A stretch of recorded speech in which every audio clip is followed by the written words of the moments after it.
Yan, we're back again.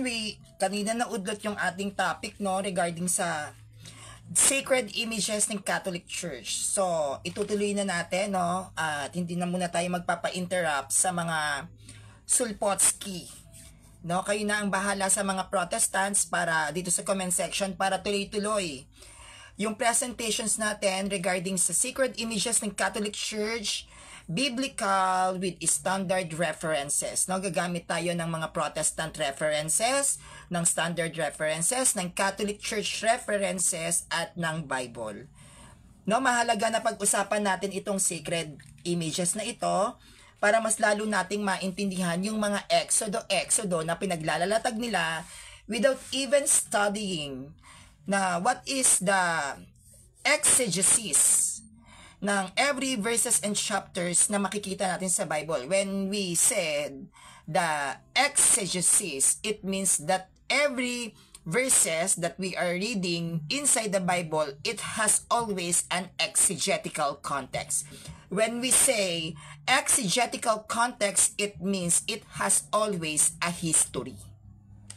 Hindi yan isinulat ng Catholic Church or kinompile ng Catholic Church without exegetical context, without history.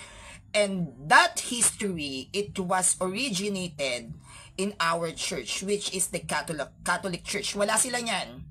Wala sa kanila ang original manuscript ng Bible, so hindi sila pwedeng mag-interpret na ganito ang ibig sabihin, ganyan ang paliwanag dito. Why? Because they don't actually understand the real exegetical context that every verses and chapters na gustong sabihin sa atin.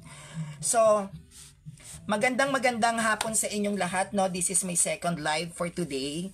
At ang topic natin is the sacred images. We are using the Bible and standard references. Gagamit din tayo ng Protestant Bible Scholars references para hindi naman tayo maging bias. So, gagamit tayo ng references ng kalaban, gagamit tayo ng references ng Catholic Church, gagamit tayo ng Bible, at gagamit tayo ng exegesis. Hindi lang eisegesis, kundi exegesis. So, yung mga sulpot, no, sila ay umaakay at kumukuha ng mga tao para dumagdag sa kanilang miyembro. Nagawa lang din naman ng tao na sinungaling. Gumagamit sila ng pang-atake sa Catholic Church. No? O panlin lang, gamit-gamit ang sacred images ng Catholic Church. Yan yung kanilang technique. Diba? Ganda ng technique nila, diba? Hindi nyo kinaya. Yan ang technique nila para makaakay ang rebulto Diyos-Diyosan. Ganda, diba? Kala mo mga walang rebulto. Ang gagaling. Niligtas nila yung rebulto nila, pinag-initan, rebulto natin bakit? Kasi mas nauna ang sacred images kesa sa rebulto ng mga founders nilang bulok na ngayon. Buti pa sa atin, no, yung mga church fathers natin, including the 12 apostles, nasa pangangalaga ng Catholic Church. Meron tayong mga saints na incorrupted bodies, mga hindi na bulok. Samantalang ang founders nila, bulok na, kasama pati buto. So, before we start about the sacred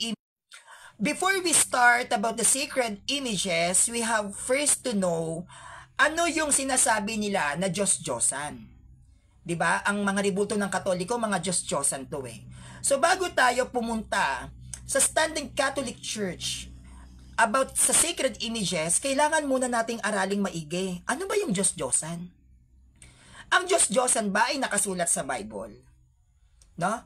Ito ba ay how can I say this? Ito ba ay literal na mababasa sa Bible? Wait lang po Ayan, nag-proceed lang ako dun sa load kasi paubos na yung data ko. No? Ano ba yung Diyos-Diyosan? Ito bang salitang Diyos-Diyosan ay mababasa ba natin sa Bible? And what is the stand of the Bible regarding dito sa mga false god na ito? Regarding dito sa salitang Diyos-Diyosan, kasi ang number one nilang sinasabi na ang sacred images ng Catholic Church ay Diyos-Diyosan. But, ano ba yung sinasabi ng banal na kasulatan pagdating sa Diyos-Diyosan? Magbabasa tayo ng isang talata. Paunang talata pa lang to, ha? Okay. Deuteronomy 13 verse 2. Ang sabi sa Deuteronomy 13 verse 2, at nagpakita siya ng kababalaghan o kaya'y nagkatotoo ang kanyang pahayag. Subalit, hinihikayat kayong sumamba sa mga Diyos-Diyosang hindi naman kilala. So dito sa Deuteronomy 13 verse 2, ang pagpapaliwanag dito ng Bible, ang pag sinabi daw Diyos-Diyosan ay hindi daw kilala. Meron akong ipapakita sa inyong mga sacred images. Sino to? Sino yung nakapako sa krus? Christ. Diba? Si Christ. But Deuteronomy 13 verse 2 states, at nagpakita siya ng kababalaghan o kaya'y nagkatotoo ang kanyang pahayag. Subalit hinihikayat kayong sumamba sa mga Diyos-Diyosang hindi naman kilala. Hindi ba to kilala? Sino ba'y pinako sa krus na may inri sa taas? Si Christ. So paano nila nasabing Diyos-Diyosan ang sacred images na ito? Kilala natin to. Pag sinabing Diyos-Diyosang hindi kilala, ito ay yung isang bagay na sinamba pero hindi naman alam kung nag-exist. No? Yun yung Diyos-Diyosang hindi kilala. Yung sinamba mo, yung isang bagay na nag-exist na lang bigla na hindi mo alam kung nag-e-exist nga.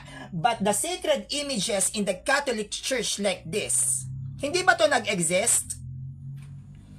The crucifix, the sacred image ng crucifix, it was existed wala pang sulpot. The image of the crucifixion of Jesus Christ ay tinangkilik 3rd century ng mga early Christians. So meaning to say, kung kilala nyo, itong nasa sacred images na ito, hindi siya pwedeng pumasok sa Diyos-Diyosan. Bakit? Like the Deuteronomy said, 13 verse 2, at nagpakita siya ng kababalaghan o kaya'y nagkatotoo ang kanyang pahayag. Subalit, hinihikayat kayong sumamba sa mga Diyos-Diyosang hindi naman kilala. So yung sacred image natin, na which is naka-crucified si Christ, kilala nyo o hindi? Kilala. Diba? So Diyos-Diyosan ba? Hindi. Okay. Dito tayo sa sinabi ni Propeta Daniel, Old Testament. Gagamitin niya, sabi dito, Daniel 11 verse 39, gagamitin niya ang mga taong sumasamba sa mga Diyos-Diyosang hindi naman kilala. Ha? Sabi ni Propeta Daniel yan, no? Ang sabi ni Propeta Daniel, 11 verse 39, gagamitin niya ang mga taong sumasamba sa mga Diyos-Diyosang hindi kilala. The question is, kilala nyo ba to? Sino nakakilala rito? Ang Diyos-Diyosan, sabi ni Propeta Daniel, 11 verse 39, ay hindi kilala. Kilala nyo ba to? Ano ang nire-represent nito? Ha? Ang nire-representa nito, Jesus Christ in Nazareth. Diba? Ang pagpapasad sa krus, sa haliging bato, sa Nazareno. No? Hindi nyo kilala? Hindi kayo nagbabasa ng Bible kung hindi nyo kilala yan. Poon Nazareno, ibig sabihin ng poon, Panginoon, Nazareno, ng Nazareno, Panginoong Nazareno, Jesus in Nazareth. But Daniel, Prophet Daniel 11:39 states, gagamitin niya ang mga taong sumasamba sa mga Diyos-Diyosang hindi naman kilala. Paano yan? Kilala po ang Nazareno. Paano naging Diyos-Diyosan yan?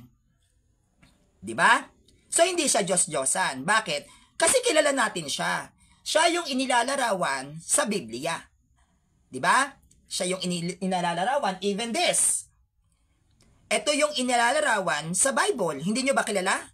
Kilala. Nilagyan natin at binigyan natin ng larawan. Hindi nyo ba kilala? Kilala. Kaya hindi siya matatawag na Diyos-Diyosan. Dahil ang inilalarawan ng sacred images ng Catholic Church ay nakapaloob mismo sa banal na kasulatan. Okay. Next. Dito tayo kay Propeta Jeremias.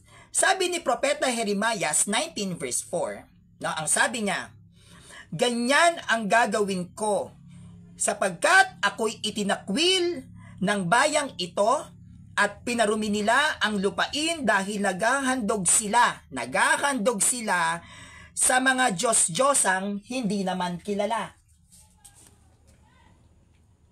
Hindi nyo ba to kilala? Ulitin natin ha, Propeta Jeremias. Jeremias 19 verse 4 states, ganyan ang gagawin ko, sapagkat ako'y itinakwil ng bayang ito at pinarumi nila ang lupa dahil naghahandog sila sa mga Diyos-Diyosang hindi naman kilala. Hindi nyo ba to kilala? May INRI, naka-crucified. Sino to? Pag may INRI at pinako sa krus, may iba pa bang pinako sa krus na naka-INRI? Si Kristo. So, kilala natin, di ba? So, hindi siya pwedeng tawagin na Diyos-Diyosan. Kasi sabi ni Propeta Jeremias 19 verse 4, ganyan ang gagawin ko, sapagkat ako'y itinakwil ng bayang ito at pinarumi nila ang lupain dahil naghahandog sila sa mga Diyos-Diyosang hindi naman kilala. Kilala natin, di ba? So, hindi siya Diyos-Diyosan. Okay. Gusto nyo sitas? Tasan natin. Okay, next. Kaya napakalinaw, mga kapanalig, no?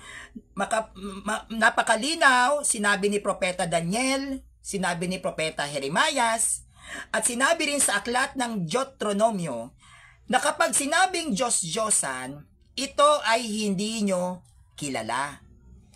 Lahat ng sacred images natin, kilala natin. Paano yan magiging Diyos-Diyosan?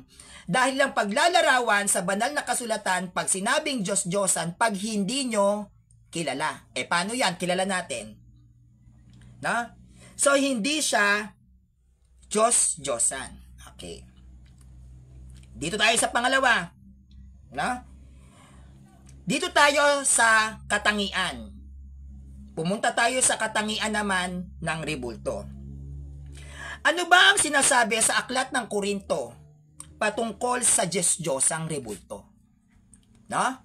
May sinasabi ang aklat ng Korinto patungkol sa Diyos-Diyosan.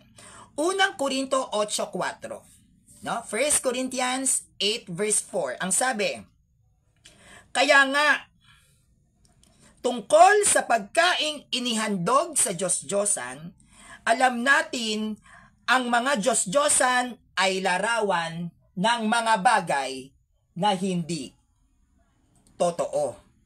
Na? Ulitin natin, unang Korinto 8 verse 4, kaya nga, tungkol sa pagkaing inihandog sa Diyos-Diyosan, alam natin ang mga Diyos-Diyosan ay larawan ng mga bagay na hindi totoo. Tanong, hindi ba ito totoo? Sino tong nakikita nyo? Itong hawak ko. Oh. Sino to? Immaculate Conception. Sino ang Immaculate Conception? Ang babaeng Immaculada. Sino to? Si Blessed Virgin Mary. Ang sabi dito sa aklat ng Korinto na ang Diyos-Diyosan ay larawan ng mga bagay na hindi totoo. Kung Diyos-Diyosan ang larawan ni Maria, hindi ba totoo si Maria? Hindi ba siya nag-exist? Nag-exist, di ba? Nasa Bible. So kung ang rebultong ito ay totoo at ang lumalarawan dito ay si Maria, Diyos-Diyosan ba? Hindi. Bakit? Gaya ng sabi ng Korinto, unang Korinto 8:4, kaya nga tungkol sa pagkaing inihandog sa Diyos-Diyosan, alam natin ang mga Diyos-Diyosan ay larawan ng mga bagay na hindi totoo. So kung totoo naman yung nire-representa ng larawang ipinapakita mo, hindi yan Diyos-Diyosan. Kasi ang Diyos-Diyosan, pag sinabing Diyos-Diyosan, yan yung mga larawan na hindi totoo, hindi nag-exist. Walang proof of existence. Ang mga larawan natin, yan ay kumakatawan sa mga naging tauhan sa Biblia. Ang mga sagradong image natin ay larawan ng mga taong namatay na banal. Hindi ba totoo yon? Larawan ni Carlo Acutis. Hindi ba siya totoo? Totoong may Carlo Acutis, hindi ba? Pero pinagawan siya ng larawan bilang pagpapasalamat sa kanyang naging ambag sa pananampalatayang Kristyanismo sa ilalim ng simbahang Katolika. Ang mukha ng Nazareno, ang mukha ng Santo Niño, ang mukha ng Nazareno, ang mukha ng Santo Niño, ang mukha ng crucifix natin, lahat ng sacred images ay nag-e-exist. Nag-e-exist kaya hindi sila pwedeng tawaging Diyos-Diyosan. Gaya ng paglalarawan ng banal na kasulatan, ang Diyos-Diyosan ay hindi totoo. Totoo lahat ng nire-representa ng sacred image ng Catholic Church. Kaya hindi yan pwedeng tawaging Diyos-Diyosan. Okay. Ang lahat ng imahen at tributo ng Catholic Church, yan po ay 100% na tunay. Sila ay nagre-representa na mababasa sa Biblia. Ang sacred images ay kumakatawan bilang representasyon na nasa Bible at wala sa Bible, katulad ng mga banal. Sila mismo ay napasimulang parangalan, sila mismo ay napasimulang ihalal sa panahon ng wala pang Biblia sa ilalim ng tradisyon ng simbahang Katoliko. So meaning to say, wala pang sulpot katulad ni keyboard warrior, may sacred images na ang Catholic Church. No? Ngayon, kaya malinaw sa mga nilatag ko sa inyo, paunang sitas pa lang, hindi sila pwedeng tawaging Diyos-Diyosan dahil ang kanilang representasyon ay nag-e-exist. Pag sinabing Diyos-Diyosan, hindi nag-e-exist. Hindi siya kilala. Hindi alam at hindi kasigurado kung talaga nag-exist yun. Samantalang ang ating mga sacred image, totoong nabuhay po yan.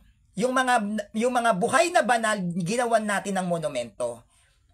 Yun po ang ating sacred images. No, yung mga namatay na banal, pinagawan natin ng monumento para parangalan, pasalamatan sa kanilang mga naging ambag at kontribusyon upang mas lalong maging malalim ang ating pananampalataya bilang isang Kristiyanong Katoliko. Hindi po para sambahin, kundi para pasalamatan at parangalan dahil sila ang naging inspirasyon nating mga Katolikong Kristiyano para manatili tayo sa simbahang tatag ni Kristo, which is ang Catholic Church. Malinaw po Okay. Okay. Para maging patas ang ating usapin, dito sa sacred images na ito, gagamit tayo ngayon ng mga hindi Katoliko na references. Gagamit tayo ng standard Protestant references o yung mga anti-Catholic references, Bible scholar Bible scholar. Ano nga ba ang stand ng mga anti-Catholic na ito patungkol sa sacred images? Ano ba ang stand ng mga hindi Katolikong ito patungkol sa mga rebulto? To think, Bible scholar, Protestant Bible scholar. Isa sa aking na-research ay isang anti-Catholic writer na si Lorraine Boetner, no? Na siya ay gumawa ng isang kilalang aklat sa buong mundo na pinamagatang Roman Catholicism Makes the Blanket Statement. Ito po ay kilalang protestante, no? At isa siyang magaling na manunulat na protestante, at yung aklat na kanyang sinulat ay tinangkilik ng mga iba't ibang Bible scholar na protestante. At ang kanyang aklat na nabuo ay pinamagatang Roman Catholicism Makes the Blanket Statement. Ang sabi dito, God has forbidden the use of images in worship. Yan ay nasa page 281. But yet, sabi ng aklat niya, but yet, if people were to search the scriptures, which is John 5 verse 39, they will find the opposite. It's true. God forbid the worship of statues, but He did not forbid the religious use of statues. Instead, He actually commanded their use in religious context. Can you imagine? Protestant Bible scholar na si Lorraine Boettner, no, na kinikilala sa buong mundo, na ang sabi niya, God forbade the worship of status, but He did not forbid the religious use of status. Pinagbabawalan ng Diyos at ipinagbawal ng Diyos ang paggamit ng rebulto para sambahin, pero hindi ipinagbawal ng Diyos ang rebulto kung gagamitin mo ayon sa religious purposes. Kagaya ng kaba ng tipan, may dalawang kerubim, di ba? Pinagbawal ba ng Diyos ang rebulto pero sa kaba ng tipan meron? Hindi. Bakit? It's because for the religious purposes. Iba kasi yung rebultong sinasamba mo literal katulad ng mga pagano, iba naman ang sacred images ng Catholic Church na ginagamit natin for religious purposes. Iba yung may dahilan ka, iba yung ginawa mong Diyos literal. The sacred image of the Catholic Church, hindi natin yan Diyos literal, but ginagamit natin ang mga sacred images for religious purposes and for the devotional purposes.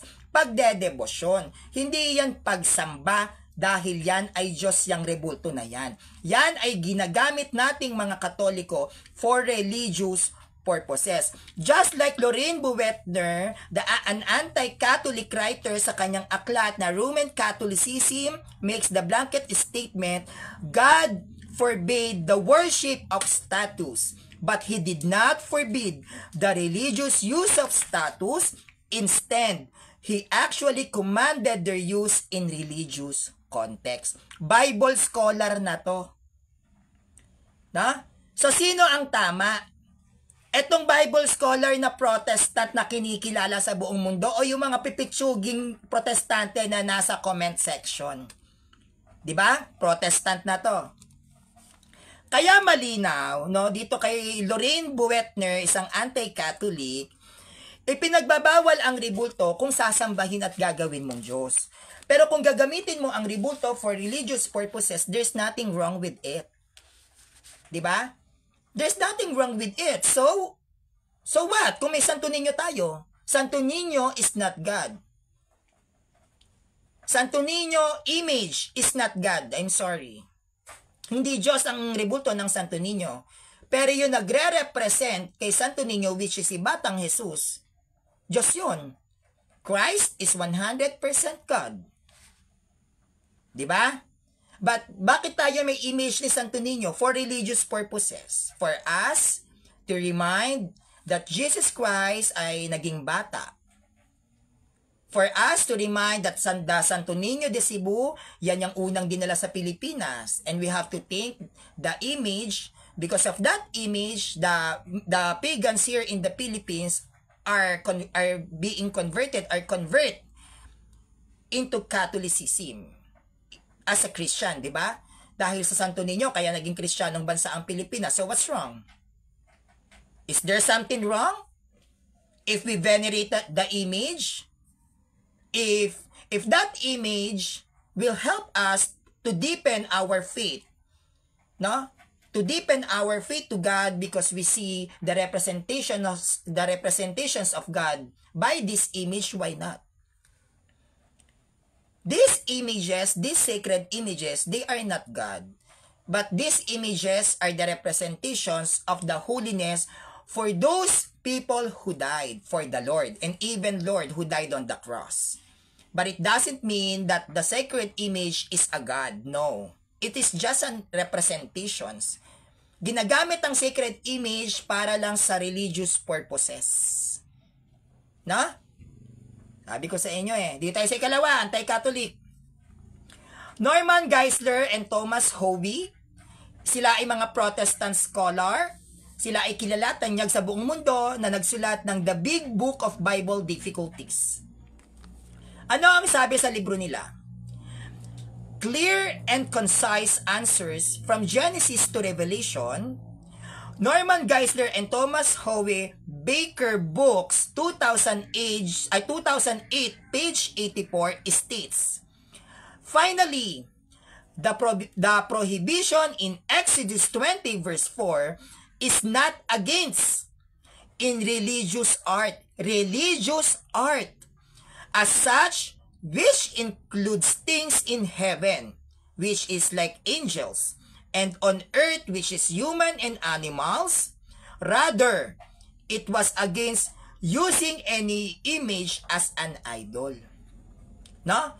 Kung gagawa daw tayo, sabi ng mga Protestant scholar na ito, ng mga images, yan ay tinatawag na religious art.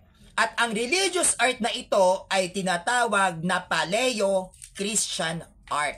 Sinaunang Kristiyanong sining. The sacred images of the Catholic Church ay sining. That is not God, but that is an art. And that art of an sacred images, it was started actually 1st century. May mga pagpipinta na yan sa loob ng katakomba. Yan ay tinatawag na religious art. Even sa sacred images natin, that was an art. Religious art ang tawag dyan. At ang tawag natin dyan is Paleo-Christian art or primitive Christian art. At ang mga art na ito ay nagsimula sa panahon pa ng mga sinaunang Kristiyano kung saan hindi pa po nag-e-exist ang Protestante. So, gaya nga ng sabi rito sa The Book of Bible Difficulties ni Norman Geisler and Thomas Howe, no? Hindi masama magkaroon ng rebulto, ng image dahil ang tawag dyan ay religious art. Ang masama, pag ginawa mong Diyos. Hindi namin Diyos ang sacred images dahil ang mga sacred images ay religious purposes at isa yang art. Sinaunang sining mula sa mga sinaunang Kristiyano. Art, sining. So, hindi Diyos. Iba naman siguro yung art sa God. Diba? Magkatulad ba yung art sa God? Hindi. So, iba yung sining, iba yung God. Tayong mga Kristiyanong Katoliko, mayaman tayo sa sining. Ang mga heritage churches natin, maraming mga paintings. Mahilig ang mga Katoliko sa sining kasi ginagamit yan sa pagtuturo. So, walang masama. Kung ang mga sacred images nag-i-stand as religious art, go ahead. As long na hindi siya literally God at sinasamba natin as God, there's nothing wrong. Protestant scholar na to. Palibasa, wala kayong mga sinaunang sining, mga protestanteng bugok. Okay. Dito tayo, no, tuloy tayo sa The Big Book of Bible's Difficulties, page 107, sulat ni Norman Geisler and Thomas Howe, Protestant Bible scholar. Ang sabi niya, that not all images are idols. Hindi lahat ng images ay Diyos-Diyosan. May mga images na Diyos-Diyosan na ginagamit ng mga pagano, may mga images na hindi siya Diyos-Diyosan dahil ginagamit siya sa religious purposes. May mga images na ginagamit ng mga pagano para gawing Diyos, tayo naman ginagamit natin ang mga sacred images para gamiting panturo. No? Ipantuturo. So magkaiba yon. At ang nagsasalita rito ay yung mga kilalang Protestant Bible scholars sa buong mundo. May ano po ba? Kalidad po ba yung mga Protestant sa comment section ko? Wala. Standard references to, kinikilala to sa buong mundo. Protestant Bible Scholar. Na? Keyboard warrior. Sino ang mas tama? Yung Bible Scholar na Protestante o ikaw na wala pang nararating? Protestant Bible Scholars na yung tawag dito. Binabasa ko. Hindi mo ba alam na merong na religious art, na merong ginagamit na images for the religious purposes? Dapat alam mo yan. Diba? Kaya yung kabanantipan or yung the Ark of the Covenant sa panahon ni Moises na merong kerubim sa magkabilang dulo, that is for the religious purposes. Religious purposes. Hindi yun Diyos. Yung kerubim, hindi. For religious purposes. Di ba? O, ngayon, hindi ka na tumututol sa akin. So that is the stand of the Catholic Church, that the sacred image of the Catholic Church, yang Niño, Santo Niño, yang Nazareno, it was for the religious purposes. There's nothing wrong with it. It was an art. Paleo-Christian art. Mula yan sa mga sinaunang Kristiyano. Na? Wala pang sulpot. Na? Okay. Sabi ni Keyboard Warrior, pero ang religious purposes ay kirubin. Mga Israelites ang inutusan, hindi ang RCC. Mga Israelites ang inutusan, hindi ang RCC. Talaga ba? Sure ka? Okay. Na-research mo na ba yung Church of Antioch, Keyboard Warrior? Ha? Na-research mo na? Keyboard Warrior, the Church of Antioch, that is the first church ng Gentiles. Ipinatayo ni Apostle Peter and ni Apostle Pablo. Na-search mo na kung anong meron sa loob ng Church of Antioch? Na-search mo. Keyboard Warrior, ano ang unang simbang hentil na itayo ng mga alagad? Sige nga, wala sa Bible yon. Church of, sabi mo, yes, totoo, Church of Antioch. Yung Church of Antioch, anong church yon? Protestant church o Catholic church? Sagot. Anong religion ang nasa Church of Antioch? Catholic church o Protestant? Sagot. Dali, naghintay ako. Sabi mo, totoo, Church of Antioch. So, anong religion ng Church of Antioch? Catholic o Protestant? Sagot.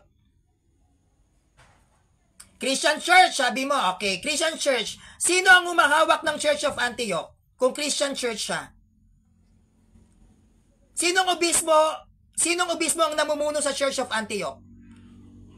Sinong obispo, Keyboard Warrior, ang namumuno sa Church of Antioch? Sigurado ka si Pablo? Saan mo na naman nakuha yan? Sigurado ka? Sure ka? Si Pablo? Church of Antioch?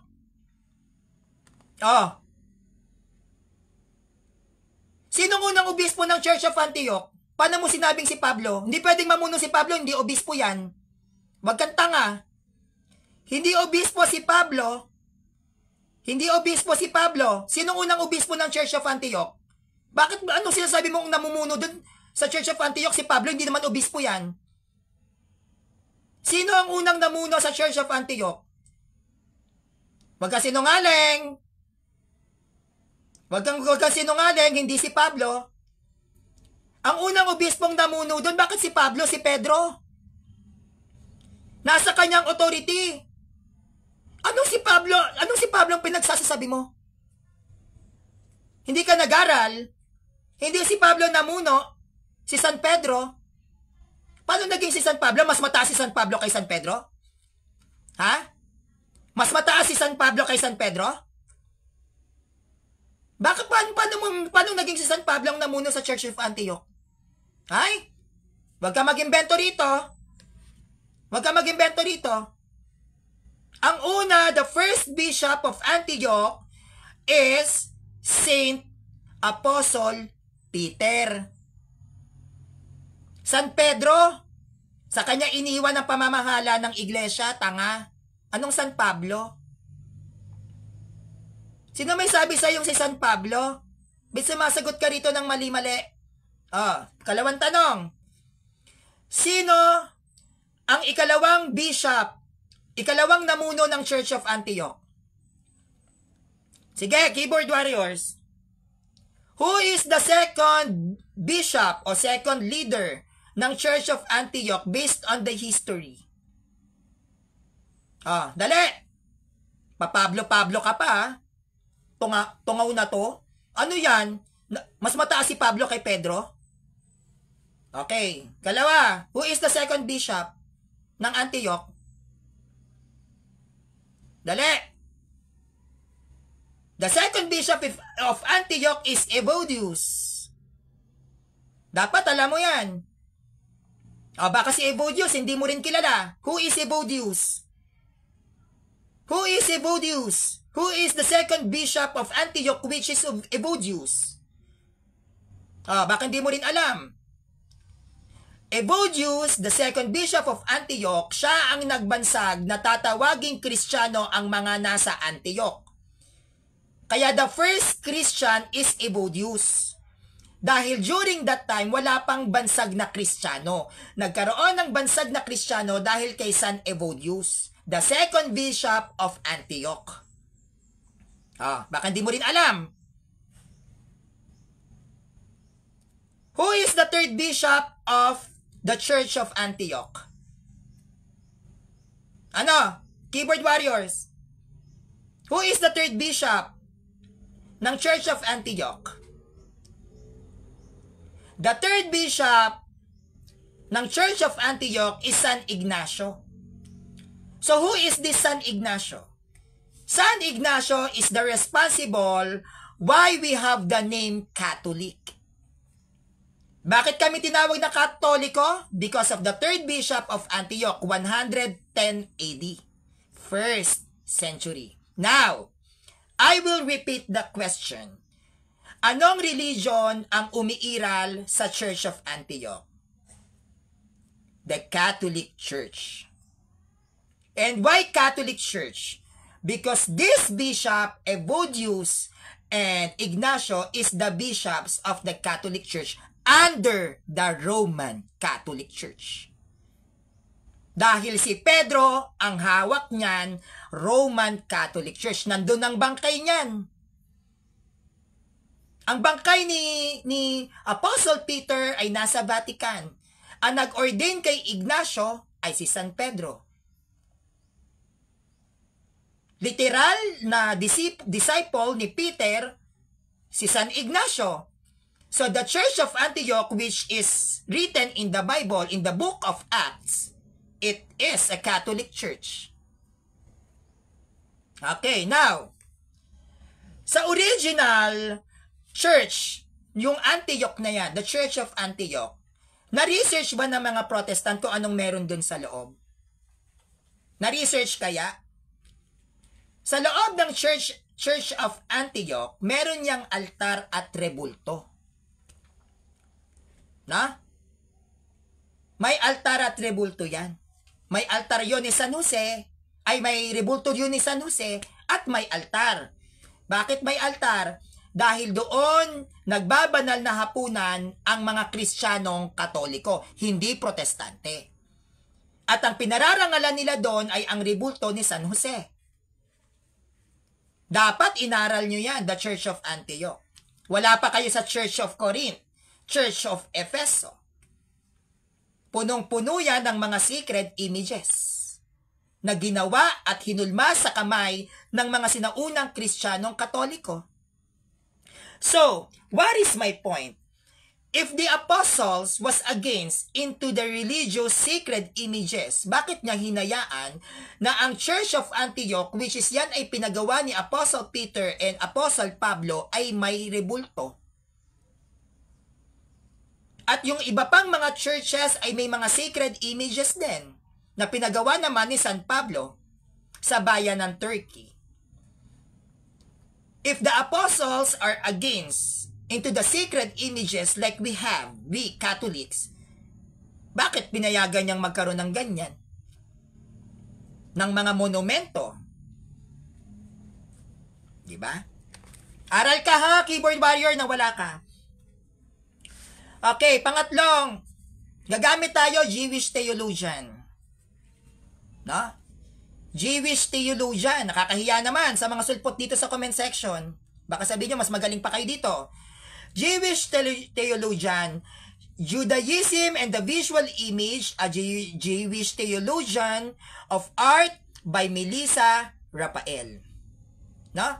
Ayon sa kanyang aklat na Judaism and the Visual Image, a Jewish Theology of Art, art, by Melissa Rafael, sabi niya, yet the following verse Exodus 20 verse 5, you shall not bow down to them or serve them, appears to immediately gloss or quality verse 4 by suggesting that is forbidden, not the making of image of an object as such. Page 23. So yung Exodo daw, sa theologian to ha, nakakaya sa mga sulpot dito, Jewish theologian. Ang sabi niya, yung sinasabi daw sa Exodus verse 4, ang pagbabawal daw dyan ay yung pagkakaroon ng rebulto na ginodiyos mo. Pero hindi pinagbabawal dyan na gumawa ka ng rebulto. Suggesting that is, appears to immediately gloss or quality verse 4 by suggesting that is forbidden, not the making of image of an object as such. Hindi bawal gumawa ng rebulto kung ito ay religious purposes. Ang bawal sa rebulto pag sinamba mo. Religious purposes. Di nyo inaral ang Church of Antioch. Tignan nyo, may rebulto doon. Pinagawa ni San Pedro, ni San Pablo, may rebulto ni San Jose. Doon pa sa Church of Antioch, doon pa sinabi, tatawagin kayong mga Kristiyano, ikalawang obispo ng Antioch, katolikong obispo yon. San Ignacio, katolikong obispo, tinawag kaming katoliko, sa Antioch niya sinabi. Ano ngayon yung Church of Antioch? Catholic Church. Nasa ng Church of Antioch? Nasa Bible. Protestante? Hindi. Maging ang pagbanggit at pagbansag na tatawagin kayong Kristiyano, Katoliko, nagbanggit niya, pangalawang obispo ng Antioch, obispo ng Katolikong simbahan, Evodius. Ngayon, keyboard warrior, anong sinasabi mong si Pablo? Paano naging si Pablo namuno sa sa Church of Antioch? Sige nga. Sino nag-orden kay San Pablo para pamunuan ng Church of Antioch? Ino-orden yan. Pag ikaw ay mamumuno sa isang simbahan, i-orden ka ng mas mataas sa'yo. Pagpuputong ng kamay. Sino nagputong ng kamay kay San Pablo para sabihin mong siya ang namuno sa Church of Antioch? Keyboard warrior. Sagot. MCGI ka, diba? Butata ka na naman. Wala tayo sa 300 AD. Sabi mo, keyboard warrior, wag kang lumundag, wag kang tumalon. Hindi ka matututo kung hindi mo ako masasagot eh. Ang tinatanong ko sa iyo, ang sabi mo, namuno sa Church of Antioch si San Pablo. Confident ka pa. Diba? Confident ka pa. Now, the question is, sino ang nagputong ng kamay kay San Pablo para pamunuan ng Church of Antioch? Sino? Sino? Huwag kang sasagot, sabi ko nga sa iyo, pag di mo inaral. Bakit? Bobo lang ang sumasagot ng hindi alam ang isasagot. Huwag kang manghula ng sagot.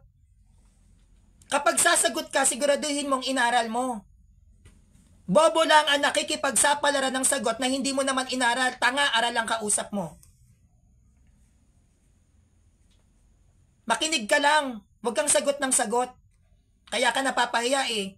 Mapapanood ng libu-libong Kristiyano tong live na to. Nalalantad yung kahangalan mo. Kailan namuno si San Pablo sa Church of Antioch? Sino nag-orden? Ang pagpuputong, ang paghahalal bilang obispo ay pinuputungan ng kamay. Hindi naman obispo si San Pablo eh. Obispo ba yan? Saan siya naging obispo? Kasi kung siya yung namuno sa Church of Antioch, siya ang Bishop of Antioch, hindi. Hindi Bishop of Antioch si Pablo. Magkasagot ng sagot papahiya ka sa akin. Kaya malinaw dito sa isang Jewish theologian na si Melissa Rafael, ipinagbabawal daw ng Diyos ang paggawa ng rebulto pag yan ay sinamba mo. Lalo na yung mga paglalarawan patungkol sa Old Testament, pag sinamba mo. Pero wala namang masama na gumamit ka ng image for religious purposes. Because our image, once again, the sacred images of the Catholic Church, it was an art. Paleo-Christian art. Sinaunang sining mula sa kamay ng mga sinaunang Kristiyano. That is not a God. There is a big difference between God and an art. The sacred images of the Catholic Church is an art. A Paleo-Christian art, that is not a God. That's why tayong mga Katoliko, we define the sacred images is the representations of the holies. Diba? Representation sila ng mga banal kasi they are an art. Mga sining yan. Hindi Diyos yan, sining ng simbahang Katolika. Kaya kapag sinabing sacred images, mga sining yan mula sa kamay ng mga sinaunang Kristiyanong sining. Paleo-Christian art o primitive Christian art. Sining. Hindi yan God. Art. Ha? Linaw na ha? Okay. Ngayon, ayon pa kay Melissa Rafael, no, na isang Jewish theologian, no, si Melissa Rafael, isa siyang professor, no, isa siyang professor at isa siyang Jewish theology sa University of Gloucestershire. Siya ay nagsabi na the righteousness of Bezalel, the artist craftsman. Old Testament, artist craftsman, may sining na. The righteousness of Bezalel, the artist craftsman, appointed by God to construct and decorate the Ark of the Covenant. Etong si Bezalel, siya ang gumawa ng the Ark of the Covenant, yung kaba ng tipan. Yung may dalawang kerubim sa dulo, si Bezalel ang gumawa nun, no?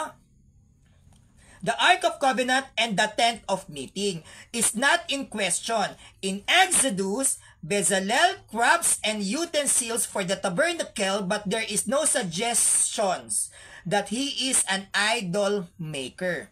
On the contrary, Bezalel is filled by God with intelligence, skills, and a developed aesthetic sense. Yung gumawa si Bezalel, siya gumawa ng tolda ng tipanan. No? Yung pinapasukan nila nila Zacarias, sa mas matigas. Yung pinapasukan nila para maghandog, 'di ba? Pumapasok sila doon kung saan napuspos si Elizabeth na magdadalang tao, 'di ba? Nasa toldang tipanan to si Zacarias, nag-alay, naghandog, pinagtawanan niya si Gabriel, parang paano masasabing buntis si Elizabeth, ang tanda-tanda na niyan, imposible naman. 'Yon, 'di ba? Yung gumawa nung toldang tipanan na yon, o yung tinatawag na Tent of Meeting in English, si Bezalel. Kahit yung Ark of the Covenant o yung kaba ng tipan na siyang ipinoprosesyon ng mga early Israelites during the time of Judaism, si Bezalel. Though na kahit gumawa si Bezalel ng dalawang anghel na kerubim na nasa ibabaw ng kaba ng tipan, pinakatakip niya yun may dalawang kerubim doon, hindi siya tinawag na idolatry. Hindi siya tinawag ng Diyos na you are an idol maker. Pero ano pa ang ginawa ng Diyos kay Bezalel? After niyang magawa ang Ark of the Covenant, after niyang magawa ang Tent of Meeting, mas lalo siyang pinuspos ng Diyos ng talino, ng karunungan sa sining. Diba? Si Bezalel ang gumawa ng dalawang anghel na rebulto. Tinawag ba siya ng Diyos na idolatry? Hindi. Bakit? Because these cherubims, the purpose of having these cherubims are for the religious purposes only. It was an art. That is an art. And that art, the reason why this Ark of the Covenant, meron siyang 2 cherubims, it's for the religious purposes only. Para ipakita na ito ay sa Diyos kasi may mga angels. So, hindi siya idolatry. Kasi kung idolatry ang rebulto, during that time, nung ginawa ni Bezalel ang Ark of the Covenant, sana tinawag na siya ng Diyos na ikaw ay idolater. Diba? O idol maker ka, Bezalel. Pero hindi, natuwa pa Diyos, nalugod. Ganda ng ginawa mong kaba ng tipan, ha? May anghel, ganda, may rebulto. Bakit? Kasi nga, that cherubims represents only for the religious purposes. Just like us, the Catholic Church, we have sacred images for the religious purposes only. There is once again big difference between religious purposes and God. There is a big difference between the art and God. The sacred images once again of the Catholic Church, sining yan. Paleo-Christian art. Sinaunang sining ng mga sinaunang Kristiyano mula sa kanilang mga kamay. Hindi yan Diyos-Diyosan. Malinaw. Tuloy natin. Panghuli. Sisitas pa ba ako? Dito pa lang. Napaka-basic. Butas na sulpot dito. Wala pa ako sa sitas. Hindi pa ako gumagamit ng exegetical context. Ano? Hindi pa ako gumagamit ng sitas, ng exegetical context. Protestant scholars pa lang to. Okay, tuloy natin. Bruce K. Waltke. Si Bruce K. Waltke ay isa sa mga Old Testament and well-known African Reformed Evangelical professor of Old Testament.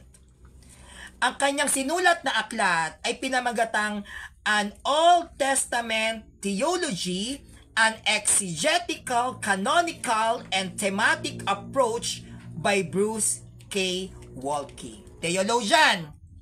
Baka naman. Ang tigas naman ng bagang na magko-comment pa dito. Theologian ka? Theologian to. Protestant. Nakakaya naman sa inyo. Okay. Ano ang sabi ng Protestant theologian na ito na si Bruce K. Waltke? Waltke, ayon sa kanyang sinulat na aklat na Old Testament Theology, an Exegetical, Canonical, and Thematic Approach. Ang sabi rito, no prophet ever condemned for engaging, I repeat, no prophet ever condemned for engaging in artistic pursuit and other biblical writers made. No mention of proscription against forms and image. In practice, the second commandment is not against art in theory. I will support the making of icons. Many use of icons in their worship, and it serves as a wonderful expression of faith and art. Ito ay mula sa isang theologian, Old Testament and well-known American Reformed Evangelical professor ng Old Testament, isang theologian, Bruce K. Waltke. Ang sabi niya, no, wala naman daw masama kung gumawa ka ng rebulto. Dahil wala namang teorya na kapag gumawa ka ng isang rebulto bilang isang sining para i-express mo ang pananampalataya mo, wala kang nilalabag doon. Ang sacred images ng Catholic Church, that is a form of expression ng aming mga faith sa pamamagitan ng pagpipinta, sa pamamagitan ng paggawa ng rebulto. Halimbawa, when a professional painter sad, that painter will paint according to the colors for how he felt o how he feel. No? Nagpipaint yung isang magaling na pintor kung paano niya i-describe ang kanyang nararamdaman sa depende sa kulay na kanyang gagamitin. That is the form of his expression, the way he feels like. Ganun din ang Catholic Church. The sacred image of the Catholic Church, that was an art, at kaming mga Katoliko ay gumawa ng art to express our feelings by faith. No? Kaya nga ang sabi niya rito, no? No prophet ever condemned for engaging in artistic pursuit.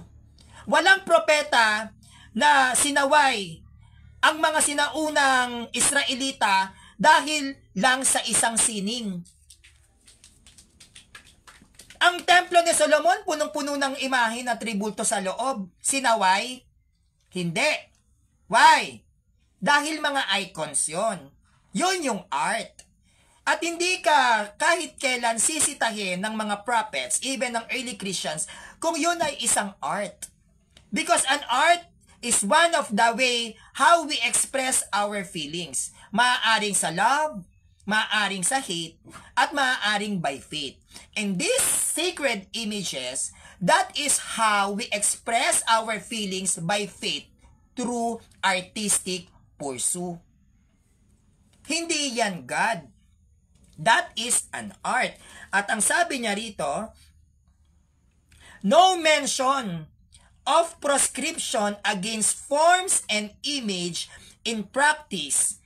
The second commandment is not against art. Is not against art in theory. Wala pong nabasa at wala kahit kailan sa kasaysayan na naging against ang Diyos sa sining. Wala tayong mababasa na galit ang Diyos sa sining. Hindi ba? Ang sculpture is a form of art. Ang paintings is a form of art. The painting of Our Lady of Perpetual Help is an art. Hindi against ang Diyos sa larawan ng Our Lady of Perpetual Help because that is an art. Hindi against ang Lord sa rebulto ni Santo Niño because that is an art. That is an sculpture, and sculpture is one of the form of art. Why did God against the sacred images of the Catholic Church? They are arts. Paleo-Christian arts. They are not God, but they are arts. And wala kahit sa kasaysayan na naging against ang mga alagad ni Kristo even sa panahon ng mga propeta na you are how can I say this? Nilalabag mo ang kautusan ng Diyos dahil gumawa ka ng sining. The Ark of the Covenant, the cherubims, no, dun sa Ark of the Covenant, art 'yun. Dahil artist si Bezalel, yung gumawa ng Ark of the Covenant, yung Kaban ng Tipan, si Bezalel. Bezalel is a great artist. Kilalang craftsman. Kilala siyang mang-uukit. That is an art. So bakit magagalit ang Diyos sa mga sacred images ng Catholic Church? Mga sining yan. Yan ay sining mula sa kamay ng mga sinaunang Kristiyano. And I don't see a point why this Protestant think and look these sacred images as a God. That is not a God. That is an art. That is a religious art. Iba ang God. God is spirit. Iba yung mga objects. That is a religious art. For religious purposes. We Catholic have sacred images. We Catholic have religious objects for religious purposes. There is a big difference between God and objects. When we said God is spirit. These objects are not spirit. The sacred images, we seen it in our naked eye. Nakikita ng mata natin. How can you say that that is a God? God is spirit. Kung mga Diyos ang sacred images, dapat hindi namin siya nakikita. Ang tawag dyan, objects. And what kind of objects? Religious objects. So why these Catholic have religious objects? Religious objects because for religious purposes. No? Meron kaming religious objects for religious purposes. Hindi yan i-condemn at hindi kasalanan yan sa Diyos kung meron kaming sining. Ang sining ay isa sa talentong ibinigay ng Diyos sa tao upang mapaganda ang kapaligiran. Just like dyan sa rebulto ni Felix Manalo, that is an art. Why? Sculpture. Ang Santo Niño, ang Nazareno, sculpture yan. That is an art. That is not God. But that object, which is meron niyang representations, that is God. Yung nagre-representa. Halimbawa, gumawa ng rebulto ko. Hindi ako yung rebulto. Pero yung nire-representa ng rebulto, ako yun. Did you get the point? So, ibig sabihin ba yung rebulto na yon sanri-sanriyuhan? Kasi ako yung nasa rebulto? Hindi. Ginawa na ko ng rebulto for some purposes, maybe many Catholics loves me so much, no, or adore me, o the way they show respect and thanksgiving to me, ginagawan ako ng rebulto katulad ng mga Marcos, 'di ba? May mga rebulto sila, but they are not really literally na yun si Marcos. Pero yung nagre-represent doon sa rebulto, si Ferdinand Marcos yon. Pero yung statue na yon, it's an art. Art for halimbawa, art because public figure siya. Magaling siyang presidente. 'Di ba? Ganon 'yon. Kaya tong mga Santo Niño, Nazareno, kahit na ano pang rebulto natin sa ilalim ng simbahang Katolika, ang tawag diyan religious objects for religious purposes only. Hindi yan God. Sila ay mga sining. Sining na hinulma mula sa literal na kamay ng tao ng mga sinaunang Kristiyano sa panahon na hindi pa buo ang Biblia at sa panahon na wala pang Protestante. Hindi po yan Diyos. Huwag nating pilitin, hindi pa ako sumisitas. No? Kaya ang sabi rito, the second commandment is not against art in theory.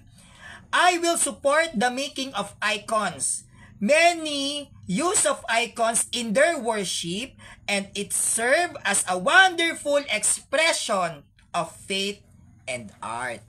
Kaya itong yung mga sacred images natin, yan yung expression ng faith natin. In-express natin yung faith natin through artistic ideas. And the sacred images, ang tawag dyan, Paleo-Christian art. That is not God. Na? That is not God. That is an art. Ang sculpture, ano ba? Art. That is ang sculpture, God? No. Art. An art. Yan ang mga artistic views ng Catholic Church. Bakit? Wala kasi kayong utak. Gumawa nga lang ng disenyo ng kapilya ng INC, Katoliko pa eh. Isang architecture ng Katoliko, si Viola. Maraming magagaling na architect sa Catholic Church. Pag ikaw ay architect, yung utak mo malawak, artistic. At yung Catholic Church, napaka-artistic niyan, mag-isip. Tignan nyo na lang yung aming mga simbahan. May mga musik kami, na mga pinta. Ang gaganda ng mga pinta namin. Iba-iba ang itsura ng aming mga simbahan. Kasi artistic ang mga Katoliko. Pag sinabing art, expression of faith. That's how we express our faith through art. Gumawa kami ng iba't ibang mga disenyo sa pamamagitan ng paggawa ng rebulto, ng pagpipinta. Hindi yan Diyos. Ha? Magkaiba ang God sa art. God is spirit, hindi sila pwedeng maging God kasi hindi naman spirit yan.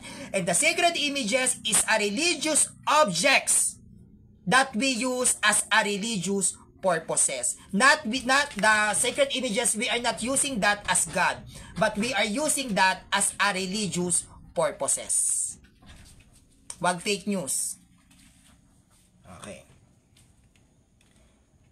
No, dito tayo sa kay Bruce K. Watke, isang professor ng Old Testament ng Hebrew, 2007, page 417 sa kanyang aklat na An Old Testament Theology, an Exegetical, Canonical, and Thematic Approach.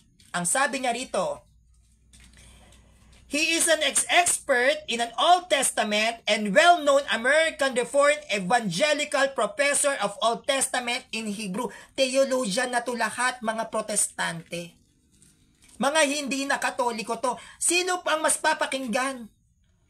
Etong mga may narating na mga theologians, mga Bible scholars ng Protestant o yung mga founder ninyong wala namang ambag. Diba? Ilan tong mga theologians ang nilatag ko sa inyo? 5 o 4. Pero hindi sila against. No? Hindi sila against. So what I am trying to say, mga kapanalig, no? So bukas tayo magsisita kasi pauwi na yung mga Protestants dito sa lugar namin. So what am I trying to say, mga kapanalig? Hindi nila pwedeng sabihan na Diyos-Diyosan ang ating mga sacred images kasi God is Spirit. Pangalawa, hindi rin siya Diyos-Diyosan kasi hindi naman yun yung purpose ng Catholic Church. Ang purpose ng Catholic Church, ang gusto niyang maipaalam sa atin, yung kung paano mo i-express ang faith mo in an artistic way. 'Di ba? In an artistic way. Halimbawa, in love ka sa isang tao, gagawa ka ng love letter. Hindi ba gumagawa tayo ng love letter? Pero pinagaganda natin. Yun yung pag-express natin ng feelings natin doon sa taong may nararamdaman tayo sa pamamagitan ng love letter. Lalagyan natin ng ribbon, yung iba pag glitters, yung iba pa iba-iba pa ng kulay. Yun yung form ng expression mo sa art pag in love ka. Ang form naman ng expression mo pag ikaw ay galit sa pagpipinta, mostly dark colors. When you are happy, mostly light colors.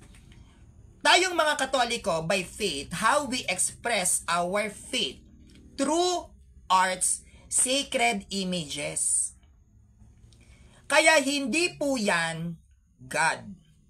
Na? There's a big difference between the arts and the God. God is a spirit, and these sacred images is not a spirit. It is an religious objects that we are using for religious purposes. No? For religious purposes. No? Kaya hindi yan Diyos. Hindi naman spirit yan eh. Simula pa yan sa mga panahon, wala pang iglesia ni Kristong sulpot kagaya ni Ken Cyrus. Na? Simula pa yan sa panahon ng wala pang sulpot. For religious purposes. Na? Expressing your faith through art. At ang gumagawa niyan ay yung mga Kristiyano na may artistic ideas. Yung mga pintor na Katoliko, yung mga sculpture na Katoliko, ine-express nila yung feelings nila sa paggawa ng mga ganyan. Magkaiba po ang Diyos sa sining. Tatandaan nyo once again, the sacred images, yan ay tinatawag na Paleo-Christian art o primitive Christian art o sinaunang sining ng Kristyanismo. Na? Katulad ng rebulto ni Felix Manalo, that is an art. Rebulto ni Ellen G. White, that is an art. Doon nila ine-express yung faith nila sa pamamagitan ng pagpapasalamat nila sa naging founder nila. Thank you, Ellen G. White. Dahil sa'yo may SDA, gawa natin ng rebulto. Ganon din sa INC. Thank you, Felix Manalo. Ikaw ang founder namin. Gawa natin ng rebulto. For showing their respect and thanksgiving for their founders nang dahil sa mga taong ito may sekta sila. Ganon din tayo. Iba nga lang ang way natin sa kanila. No? Sila kasi, founder lang nila may rebulto. Unlike sa atin kasi, overall, lahat ng mga banal, the way we express our faith, binigyan natin ng sariling sining. Art ang tawag dyan. No?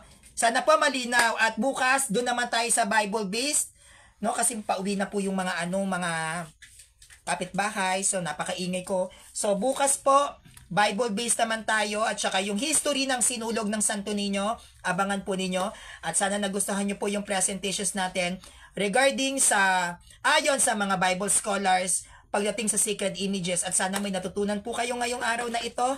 Hinihingal na rin po ako, no.